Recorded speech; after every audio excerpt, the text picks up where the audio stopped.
Welcome my Rubel YouTube চ্যানেলে সবাইকে স্বাগতম।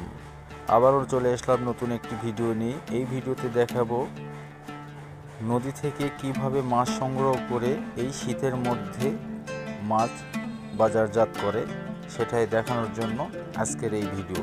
তো পুরোটা ভিডিও স্কিপ না করে আমরা দেখব।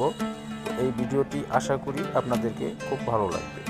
তো এই চাচা শীতের মধ্যে দেখুন কিভাবে কাছা মেরে পানিতে নামছে। তো শীতের মধ্যে আমরা সচরাচর কেউ উঠতে চাই না, অথচ এই চাচা পেটের দায়ে কত কষ্ট করে পানিতে নামতেছে। তো এই পাতিলেট করে মাছ উঠা এই চাচা বাজারজাত করবে। তো বাজারজাত করার জন্য অনেক সময় দেখা যায় যে জেতা মাছ বা জিয়ানো মাছটা আমরা প্রকৃতি পছন্দ করি। তো সেক্ষেত্রে এটা নদীর কানিতে বা পুকুর পুষ্কিনির কানিতে আমরা মাছগুলো জিয়ে রাখি। তো যখন আমাদের মাছ বিক্রয়